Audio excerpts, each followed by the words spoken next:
Welcome to another scriptural study. In fact, another scriptural, empirical, astronomical calendar study entitled The Lamb Rises After 3 Days and 3 Nights. We will once again be exploring ABIB and what happens in ABIB and why we must guard the month of ABIB. And this is part 3 of a 3-part series here in 2023, this pagan year, backed up by these latest 2 scriptural study videos entitled Abiding in ABIB and Abishua, Father of Deliverance, and the ABIB Eclipse and Trumpets Eclipse of 2023. If you have not seen these clips, please take the time to do so before watching this one. As well, back in the pagan year of 2022, this 3-part series is very much in line with what we're about to share again. These videos were entitled, What is the Sign of Jonah? ABIB and the Sign of Jonah, and the part 3 clip, Who Rejects the Sign of Jonah and Why? And finally, why do we guard the month of ABIB with the sun, moon, and stars? And why do we guard Moshe's writings as it relates to what he wrote about and was inspired to put on paper, so to speak? So let's get into this scriptural study video. And as always, please stop the video at any time to focus on the scriptural, empirical, astronomical witnesses that are being shared. And please ensure that your computer, monitor, iPad screen, or mobile phone is configured to full view mode. Again, these scriptural study videos are designed for a personal computer to see on a large screen. Now, if you don't have access to that, these scriptural study visuals, each and every one of them in these videos, let alone all of them, are backed up on a PDF link. And you can email us at family1@rogers.com if interested in having that access as well. So this scriptural study video entitled The Lamb, yes, the morning star, rises after 3 days and 3 nights. The scriptural study video is organized under 3 categories. 1, we're going to do a brief synopsis and count scripturally of the 3 days and 3 nights. 2, ABIB and Passover all through time with the sun, moon, and stars. And finally, category 3, the first fruits morning star rising all through time as well. We're going to take a little journey right into 6,000 years of history, which to this very day we can still film and photograph. And we believe it was the very same signs that could be seen by anyone all through time.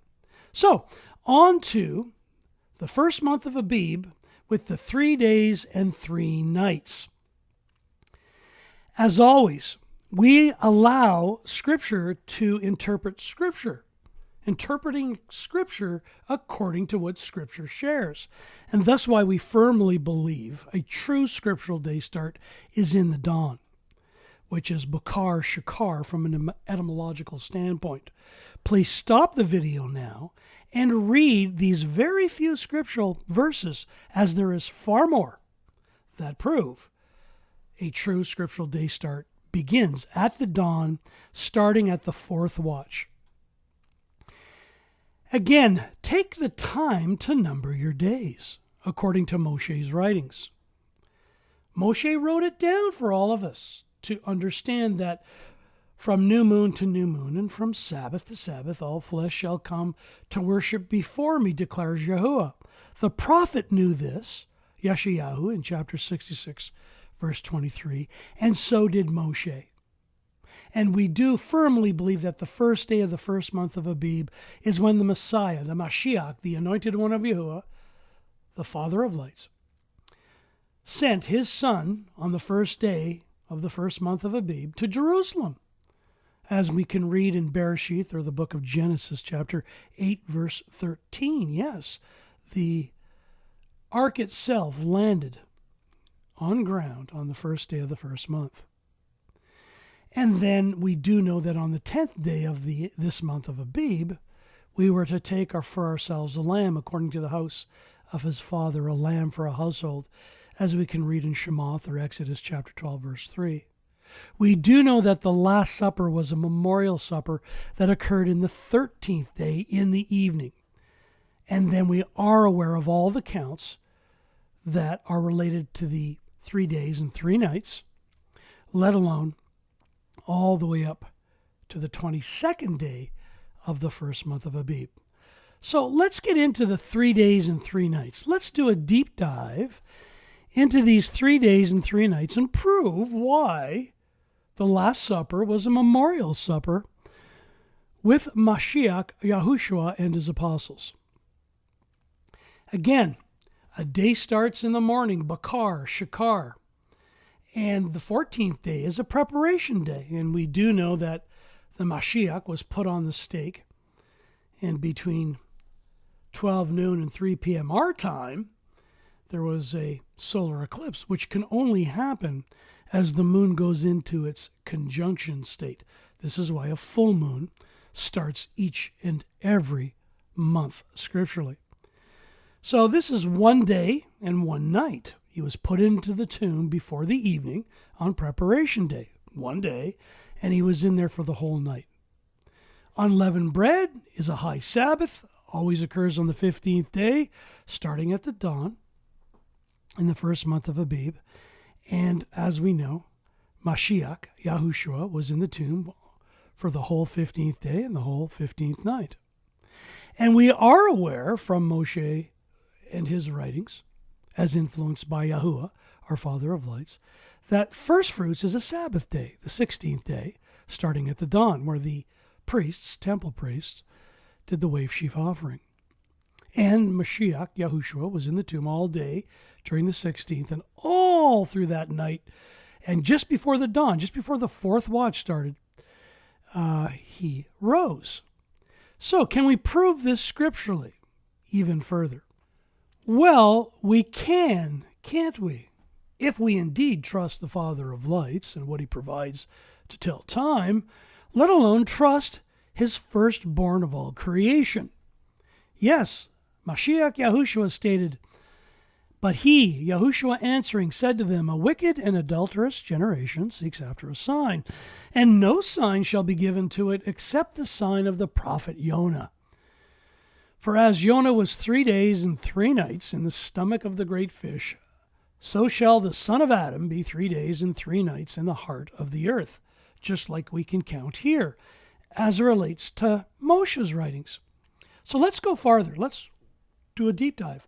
So how do we know that the Last Supper was a memorial meal that occurred on the evening in the first watch, start of the 13th night? Well, we can go to Matthew or Matthew chapter 26, verses 26 through 28. And as they were eating, Yahushua took bread and having blessed, broke and gave it to the taught ones and said, "Take, eat, this is my body. Take, eat, this is my body." And taking the cup and giving thanks, he gave it to them, saying, "Drink from it, all of you, for this is my blood, that of the renewed covenant, which is shed for many for the forgiveness of sins." Now, some of you may be saying, well, this verse doesn't prove this memorial meal, the Last Supper, took place on the 13th evening. Let's get into it a little bit more. Let's get into the night period after the first watch and start going towards the second to the fourth watch. Because during this time period, he was sweating blood when he was requesting the Father to be removed from this responsibility. The pressure of taking the sins of the whole world was enormous. But the Father had him continue, and the Son was more than willing, the firstborn of all creation, to carry out his Father's desire and or will. We can read about the betrayal that happened sometime between the second to fourth watch in Matthew chapter 26, verses 46 through 50. We can learn of Kepha, or the Apostle Peter, and the striking of the soldier lesson in Matthew 26, verses 51 through 56. And we can learn about the chief priests and the elders getting a lesson on the sign of Jonah, the 3 days and 3 nights lesson that the Mashiach Yahushua was being accused of. And we can read that sometime between the second to the fourth watch, he was delivered to Pontius Pilate, as we can read in Matthew chapter 27, verse 2. So where do we get this information that this 13th evening was when the Last Supper took place? Well, again, if we read Scripture and number our days accordingly, here's what we will learn. So, here's the 14th day now, which starts at the dawn, Bokar Shakar, at the fourth watch, where you can see the signs for the sun, moon, and stars. This is before the Passover. And we could read this in the book of YaHUaH, or John, chapter 18, verses 27 through 28. Then Kepha, the apostle Peter, again denied it, third time, and immediately a cock crowed. This is at the dawn, just before the dawn. Then they led Yahushua the Mashiach from Caiaphas to the palace, and it was early. And they themselves did not go into the palace. Why? Lest they should be defiled, but that they might eat the Passover. The Passover had not taken place yet. So this is why the 13th evening in the first watch was when the Last Supper or memorial meal took place. Remember, Kepha and the rest of the apostles did not imagine that the Mashiach was about to die on a stake, be murdered, if you will.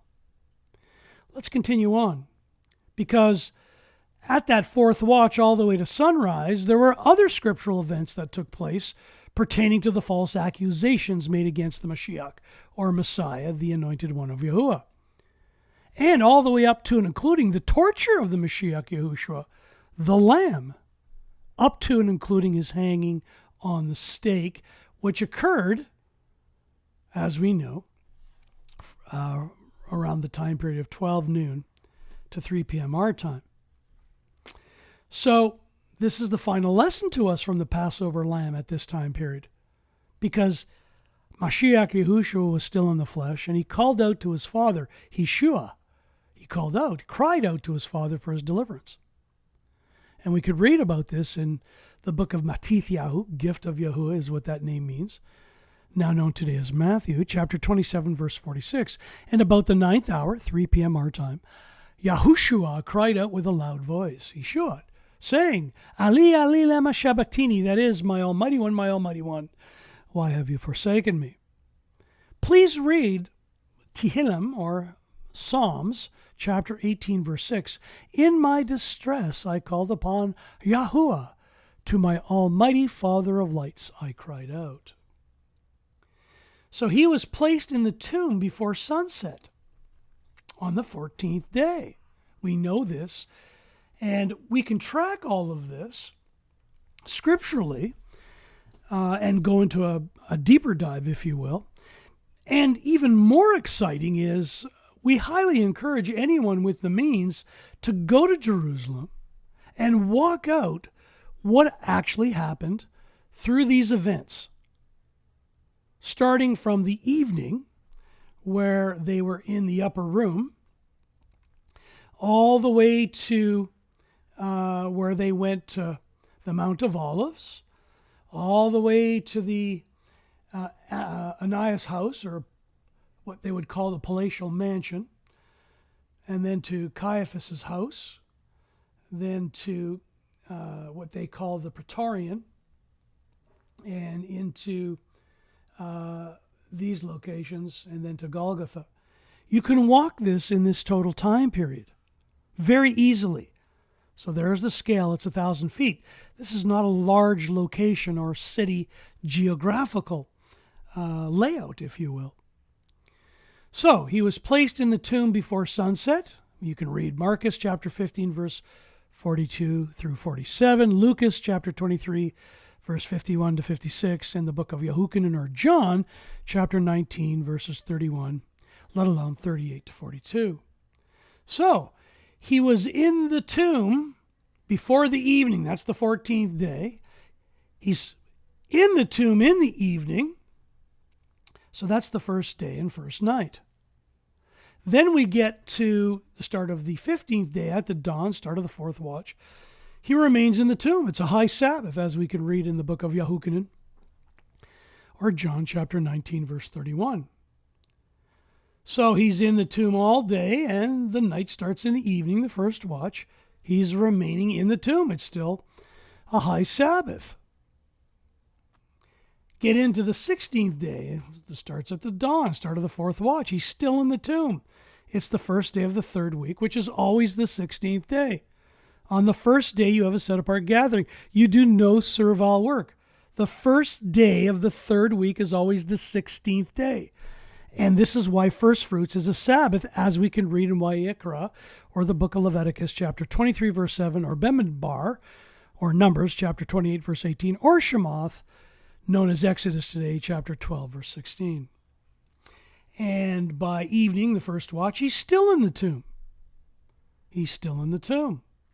And just before the dawn, we're in the night period, going second to the fourth watch. Just before the fourth watch starts at the dawn, they came to the tomb before the dawn, after the completion of the first fruits Sabbath on the 16th day and the 16th night, just before the start of the 17th day, as we can read in Matthew chapter 28, verse 1, Marcus chapter 16, verses 1 through 2, Lucas chapter 24, verse 1, and the book of YaHUaH, known today as John chapter 20, verse 1.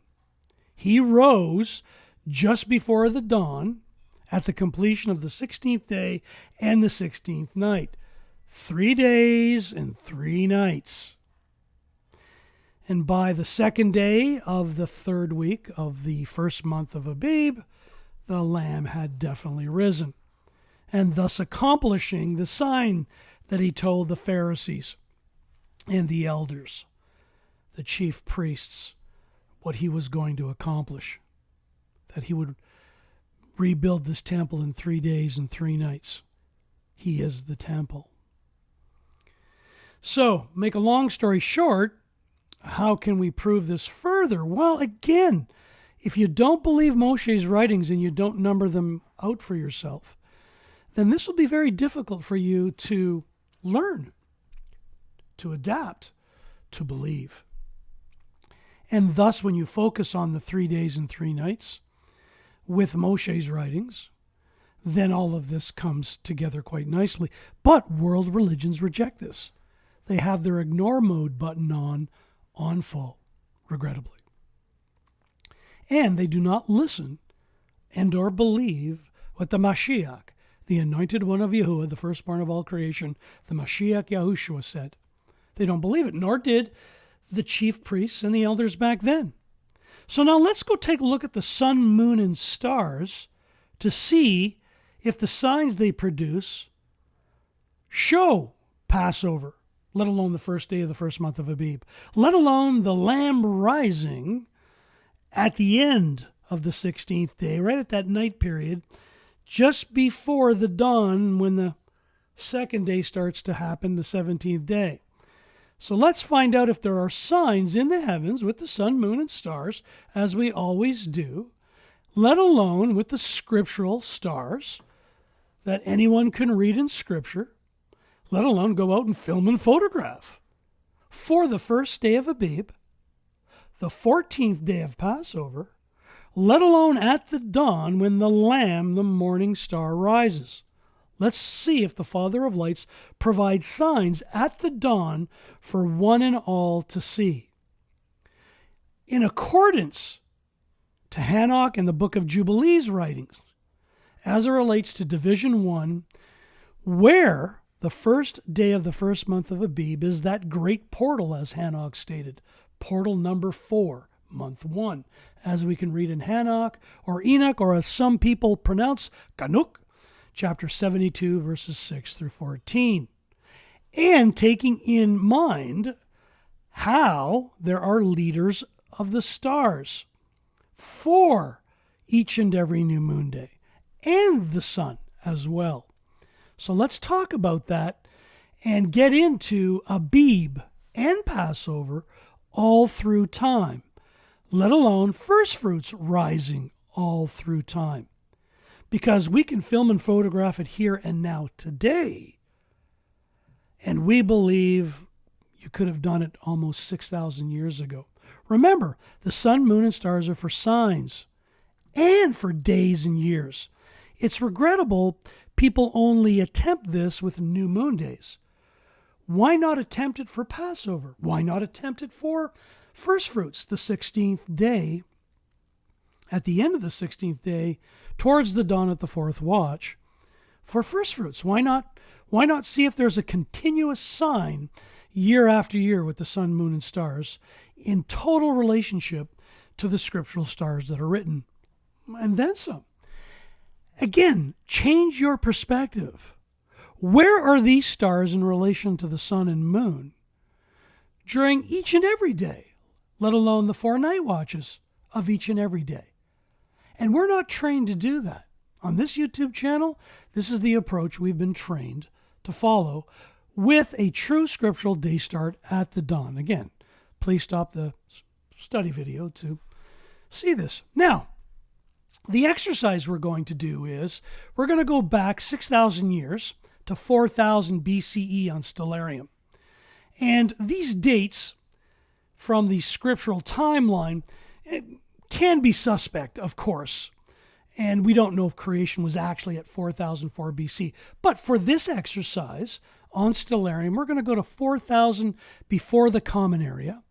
And then we're going to go to Abraham's time, 2000 BCE before the Common Era. And then we're going to go to the Stellarium view of YaHUaH, the Mashiach, the Messiah, in 23 Common Era.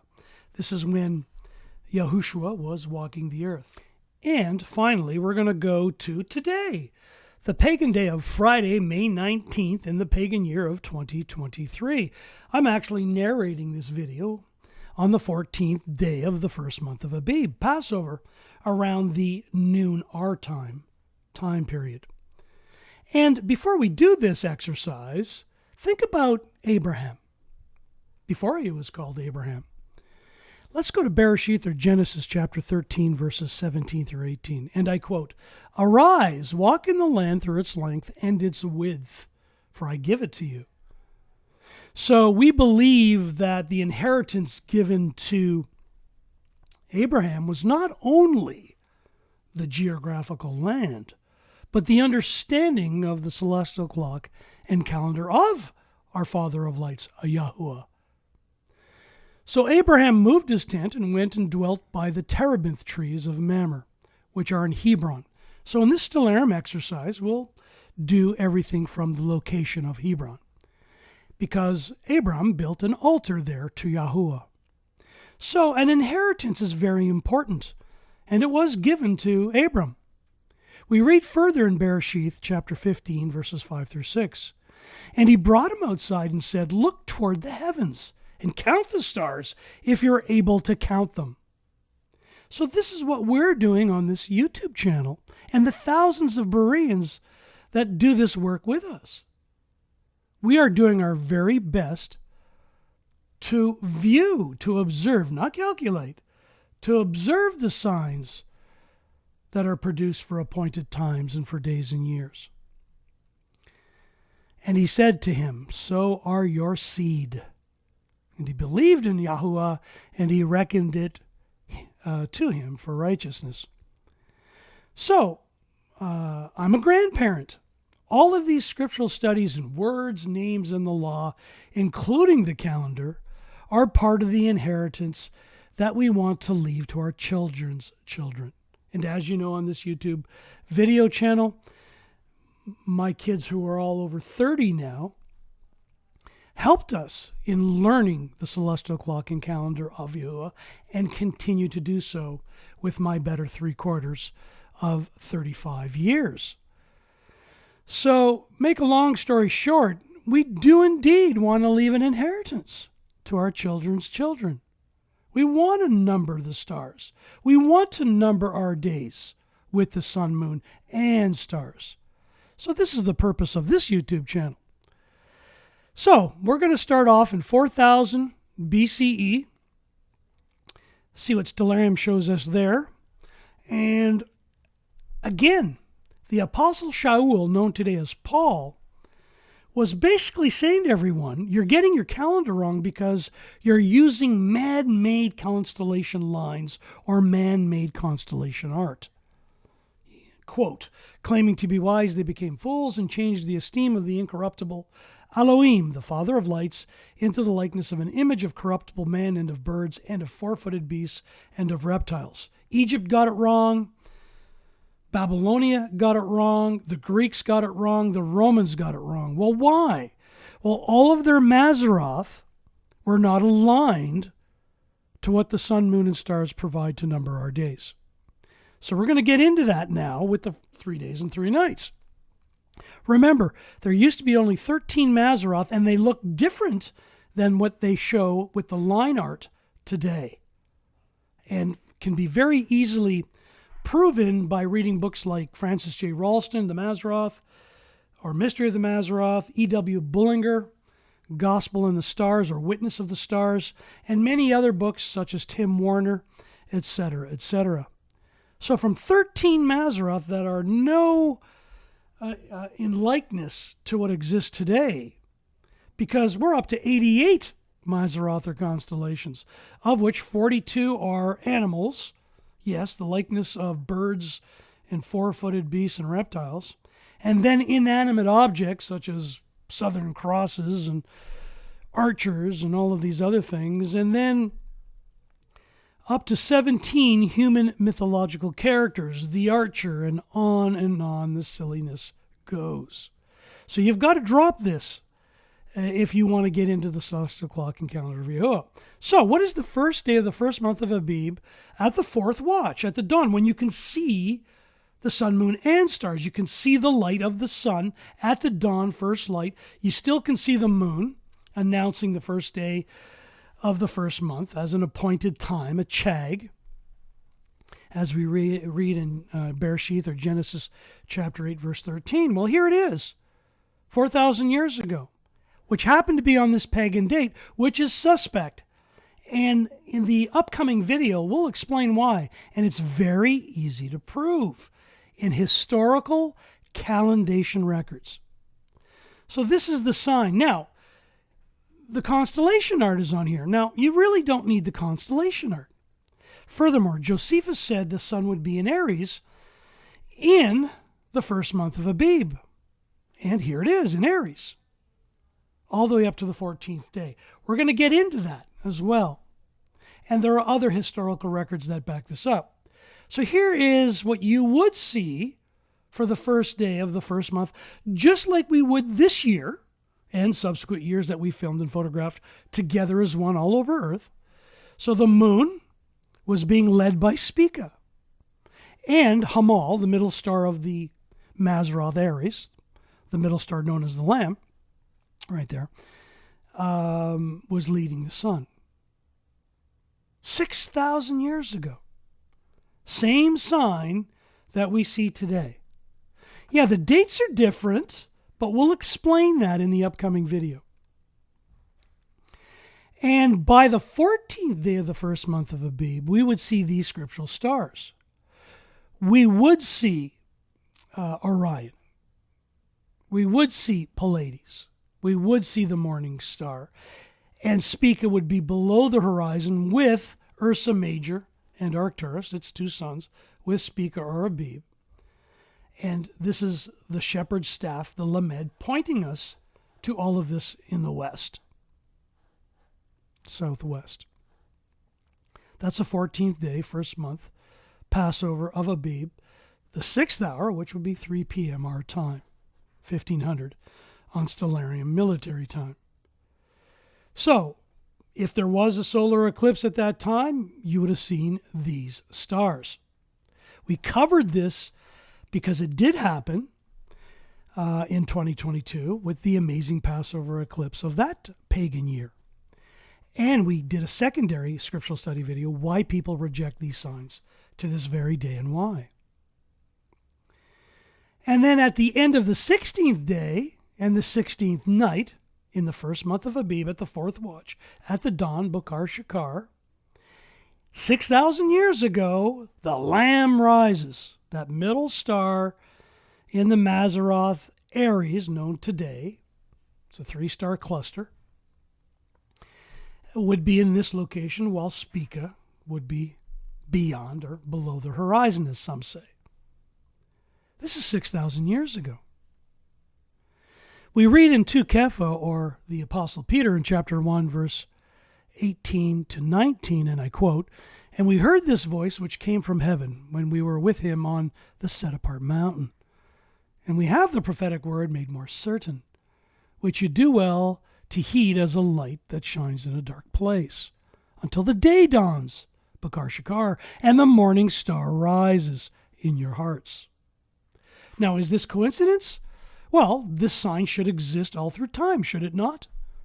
On the time period at the end of the 16th day, towards the dawn, where the beginning of the second day of the third week in the month of Abib would occur. Remember, the 16th day of any scriptural month is the first day of the week, the third week, if you will. We further read, and again, if you take off the Stellarium art, this is what you would see. You could go outside and film and photograph this 6,000 years ago, and you still can do it to this very day. So let's continue, because if you read in 1 Corinthians chapter 15, verses 20 through 23, and I quote, "But now Mashiach, or Messiah, has been raised from the dead, and has become the first fruit of those having fallen asleep.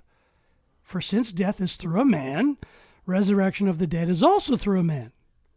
For as all die in Adam, so also all shall be made alive in Mashiach Yahushua, and each in his own order. Mashiach Yahushua the first fruits, and then those who are of Mashiach, or Messiah Yahushua, at his coming." Again, the 16th day, the first day of the third week, was a Sabbath day. First fruits, a wave sheaf offering, occurred. And again, Moshe's writings prove that. And the sun, moon, and stars give us a sign at the end of the 16th day. Okay, then, that's the first day for the first month of Abib in 4000 BCE, before the Common Era, let alone the 14th day of the first month of Abib, Passover, let alone first fruits Sabbath on the 16th day, and or at the end of it, again in 4000 BCE. Well, let's see if it's the same sign of 2000 BCE. And this is the time of Abraham. Let's go find out if the same thing exists. Well, yep, there it is, minus 2000. And there's the moon being led by Spica, and the sun being led by Hamal. There it is with the Stellarium art. Without the Stellarium art, that's what it looks like. Again, lining up to the historical writings of Josephus as well. And as we can see, the 14th day of the first month, same sign. Kima, Cassel, which is Pleiades and Orion, the morning star in its position. If there was an eclipse at the 3 o'clock or 6th hour time period, with Spica being beyond or below the horizon. Same as the other sign we shared. And here we are for first fruits. The Lamb rises at the end of the 16th day at the dawn. So, same sign. 2 Kepha is in play. Here it is without the Stellarium art, which anyone back then could have filmed and photographed if that technology existed at that time, thus protecting 2 Kepha and his writings and 1 Corinthians chapter 15. So that's 2000 before the Common Era. Now remember, 4000 BCE is 6,000 years ago. 2000 BCE is 4,000 years ago from our time. Well, let's go to the time of the Mashiach, the Messiah Yahushua. Let's see if those same signs could have been seen or observed, shamarred, in 23 CE. And as you can see, yep, same sign. Spica is leading the moon, while Hamal's leading it. And there's the Stellarium art. Again, take off the Stellarium art. You don't need it. And again, the lines are not the same today as they were in the past. Many aren't aware of that. And as you can see, Josephus and his historical writing was right in line. Nor was it different 6,000 years ago, 4,000 years ago, let alone 2,000 years ago. It's all the same. Well, Passover was the same back then. So if there was an eclipse, and we're not saying he was killed on the stake in 23 CE, we're not saying that at all. We're just sharing that these same signs can be seen annually because YaHUaH provides with his sun, moon, and stars signs for the appointed times, days, and years. This is the Passover sign. Same thing as you've seen in previous years. So, and the Lamb rises at the end of the 16th day, towards the dawn, the fourth watch, the beginning of a new day. He rose. 3 days and 3 nights in the tomb, and the Lamb rises. Take away the Stellarium art. 2 Kepha plays right in line. So, same sign that we can see this year, like we've seen in previous years in our lifetime, was observed and seen in the time of Mashiach as well, in the time of Abraham, and before that, 6,000 years ago. With all of these writings, with Kepha and Corinthians, totally in line. So that's 23 CE. Let's take a look at now. So we have been doing this with film and photograph footage since 2014, all the way to 2022. So all of these signs we filmed and photographed, and we have video evidence, film and photographs, not just from our location, but from people and Bereans all over Earth. And this is why we are confident. We already seen the first day of the first month like we have in previous years. Now let's look at the rest of it. Again, if you drop the constellation art and its lines, this will not be complicated. But you have to trust YaHUaH with all your heart, mind, and being. You got to let go of humankind and its ways of measuring time. It's very regrettable. So here we are, the first day of the first month of ABIB this year. There was a 13th month. Spica's leading the moon again. Hamal's leading the sun. And again, Josephus' writings, historical writings, are in play. Very basic to explain. And thus why today, as I am narrating this video on the pagan day of Friday, May 19th, 2023, if there was a solar eclipse, I would see the same star patterns as I have filmed and photographed well before 2014, let alone as Stellarium has shown 2,000 years ago, 4,000 years ago, 6,000 years ago. It's the very same thing. And why wouldn't it be? Again, 2 Kepha is serious stuff. The morning star, the Lamb, will rise because Yahushua rose at that time period. And Spica will be beyond or below the horizon. So all of you out there all over Earth, around the dawn time period, first light, you can get a picture of the star Hamal. And this year you can get it with Jupiter and Mercury. So we're looking for photograph and film footage anywhere from 4 a.m. to 5 a.m. your time. In your time zone, we're looking for those very same photographs and film footage as we received in previous years, backing up Kepha's writings, Corinthians' writings, and Moshe's writings. Furthermore, if you get onto a program, an app called Lunar Phases by Microsoft, you will notice that the first day of the first month of ABIB, at the fourth watch, at the dawn, which again was on the pagan day of May 6th, there it is, 5 a.m., the sun is with Aries.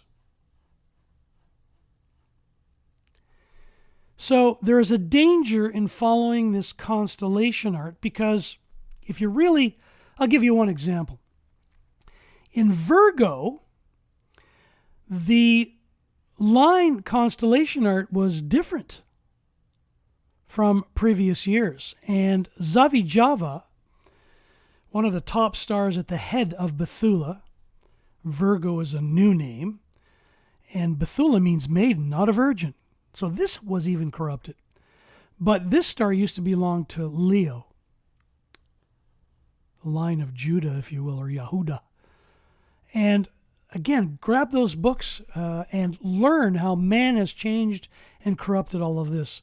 The purpose of this slide, though, is to show you that there are apps that do understand how the sun is in Aries, even after a 13th month scenario, as we all have just experienced. Again, a 13th month scenario is placed by YaHUaH, not humankind in its world traditions. But again, you got to change your perspective with all of this. So if you're looking from the top down versus looking from the earth up, your perspective increases.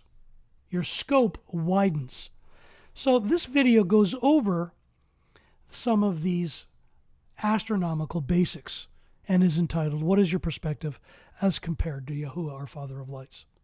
Remember, Scripture is laced with how all civilizations claimed to be wise when it came to timekeeping.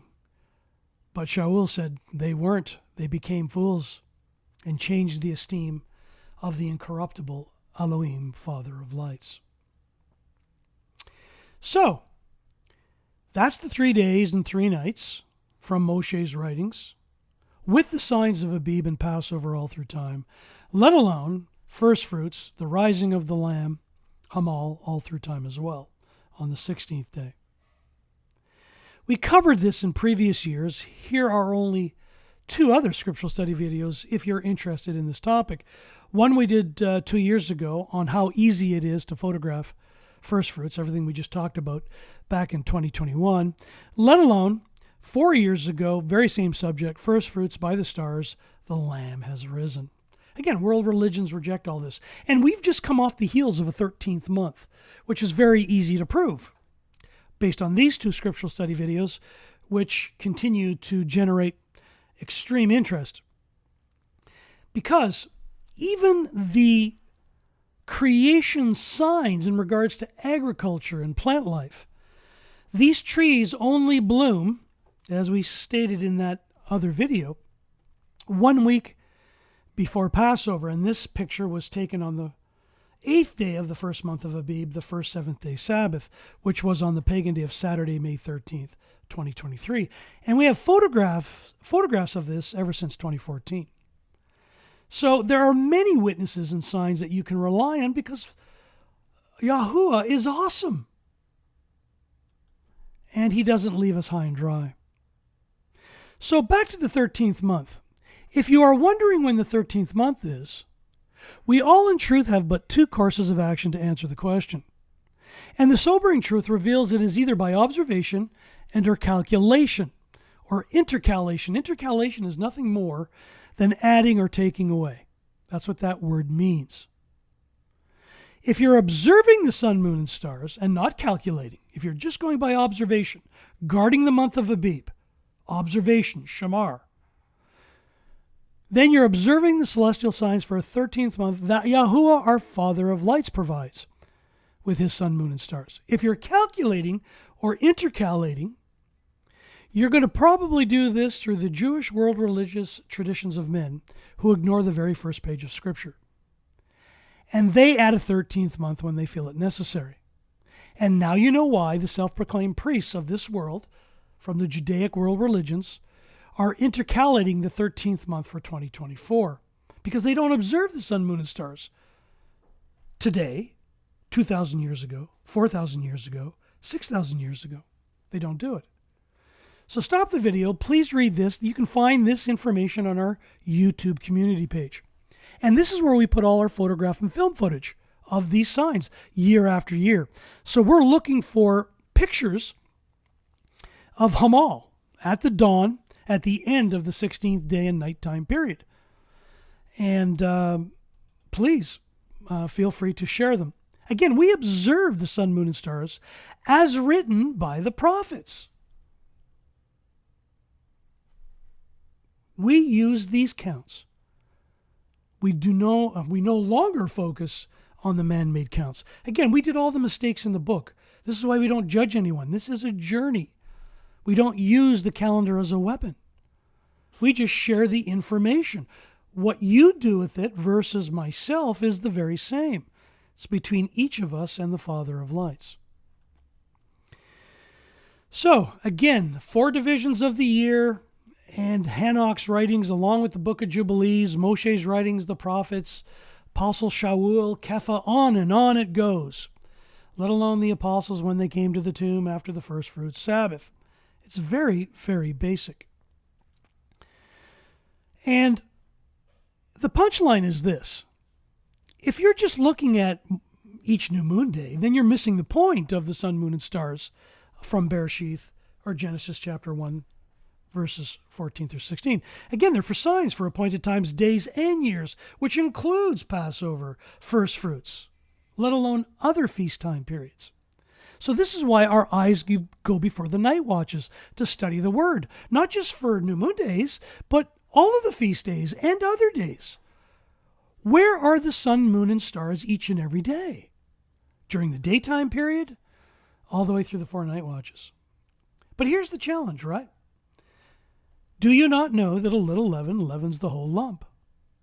This world is enamored with either sunrise day starts, like the Egyptians did, or the 1 billion Hindus do today, or the Jewish and Babylonian sunset day start. You have to drop it all.